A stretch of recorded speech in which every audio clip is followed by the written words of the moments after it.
with humans, they create a reptilian human software program which has influences on behavior and perception from both, and also influences on what you decode and what you don't decode. And they want to hold this software program because it's the software program they use to control. And so they have obsessively interbred with each other right the way through history. You know, we talk about royal families, oh, they interbreed because to keep the genes up. Well, it's kind of like that. What they're doing is holding a software program which is diluted very, very quickly when it's interbred outside of itself with the general population. And so still today, you have arranged marriages among elite families that are nothing to do with love and affection and attraction, but to do with genetics and producing the next generation of software programs, if you like. And these ancient cultures, they all have their stories of this interbreeding between a reptilian race, and it's not all reptilian, but this seems to be a predominant factor, and humans. In fact, the ancient emperors of China used to claim the right to be emperor because of their descendants from the serpent gods. Everywhere you find this reference in different phrases and names to the serpent gods. And out of here, the Sumer, Egypt, Babylon area, came some of the most significant bloodlines, which then moved up across the world to become the ruling, controlling families of today. And like I say, all over the world you find the serpent symbolism, the serpent stories, and the worship of the serpent is the oldest religion. They found, I think it was last year sometime, close to the Kalahari Desert, or around the Kalahari Desert in South Africa, evidence of serpent worship 70,000 years ago. And it does go back that far because these guys have been around that long. When I started coming across this, first of all, in what you might call the Western world, where I was meeting these people who'd had these experiences and come across this information, I then went to South Africa to speak, and I got contacted. This is why he contacted me originally, Credo Mutwa. And he said, how do you know about the Chitahuri? Because he just read the book, The Biggest Secret, which was the first time I introduced this. Who the hell's the Chitahuri? And it translates as the children of the serpent or the children of the python. And this is a painting by Credo Mutwa from ancient and modern descriptions of these Chitahuri, although it's only one type. Just like with humans, there's many, many types. And he told me that when he was first initiated into this shamanistic knowledge, long, decades and decades ago now, he learned about the Chitahuri.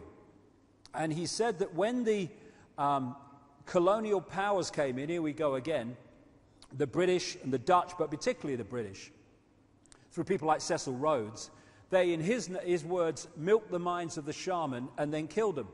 And they tried to take all this knowledge out of circulation, and it went underground and into their own version of secret societies in South Africa to keep this knowledge alive. And this is where he came across the story of the Chitahuri, although he's seen a lot since to confirm the validity. He also showed me this. This is the necklace of the mysteries, which he, as the inheritor of this shamanistic knowledge, has the right to be given. And it's mentioned in accounts 500 years ago, and he reckons it's at least 1,000 years old.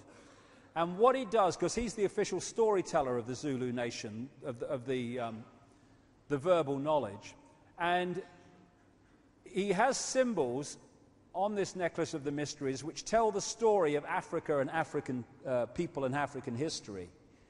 And on pride of place is a non-human figure with a big willy and a woman, and this is their symbolism for telling the story of the interbreeding between humans and this non-human race. Now, interestingly, this willy is now copper.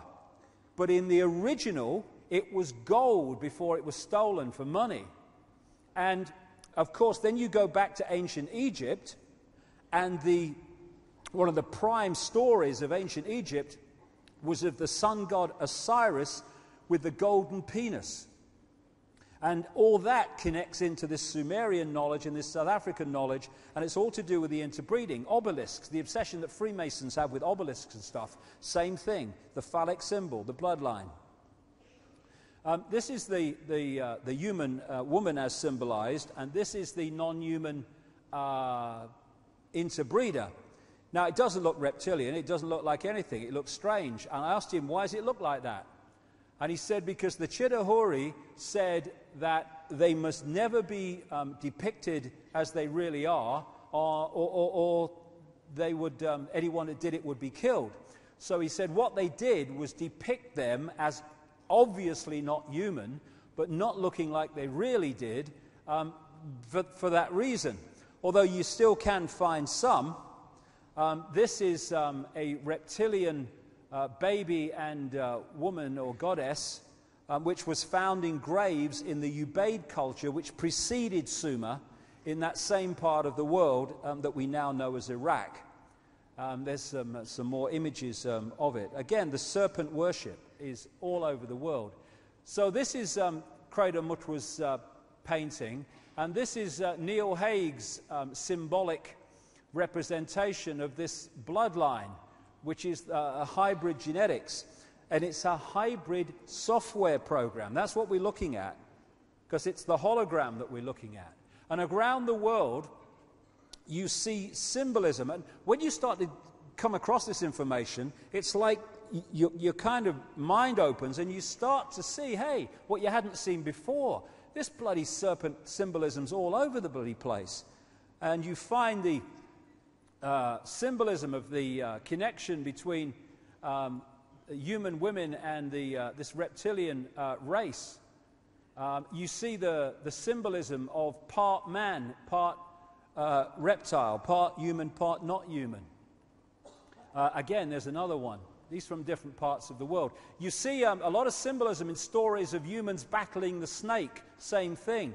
And of course, in the Garden of Eden, which is a story that's told in different ways all around the world, you have the serpent. And I was on a Christian radio station a few weeks ago, and they were going on about this reptilian thing. And I said, well, hold on a second. You talk about the Garden of Eden. Do you reckon that Adam and Eve, as they are symbolically called, were actually having a chat with a snake? I mean, does that make sense? I mean, am I mad? Am I crazy? What are you talking about? Or is it more likely that the serpent is actually, or the snake is actually symbolic of something else? And a lot of the gargoyles that you find on churches that were built by the secret society, as like the Knights Templar, and the castles of these elite families have a reptilian look about them. So do many of the coats of arms and stuff that you find in the elite families and military and stuff. The City of London, just down the road from where we are, has a very appropriate symbol, because London, as the bloodlines moved across into Europe, London eventually became, and still is, one of the epicenters of the Illuminati, of these bloodlines. So you had, wherever the bloodlines go, the empires go, because they're acquisitive, they want control. So you had the Roman Empire when they were based in Rome, and they're still massively based in Rome. And when they went and located in London, you had the British Empire and that expansion in other parts of Europe. And this is known by researchers who know what they're talking about as Baby-London, because this is sort of the new Babylon. I'm not talking about London in general, the City of London, the financial district, which is its own self-governing province in effect, with its own police force and everything. And that is two reptilian figures holding the badge of the Knights Templar, one of the major secret societies of the Illuminati. There's a bigger version of it. Very appropriate. When you enter the City of London, you pass these things on the side of the road. And the City of London connects into the Temple. The Temple is named after the fact that the Knights Templar own that land at their temple there. The Knights Templar still run the City of London and the Temple area, which is the centre of the legal profession. That's where Tony Blair and his missus trained, and the barristers and stuff, and Inns of Court and all this business. They still control that today. And where the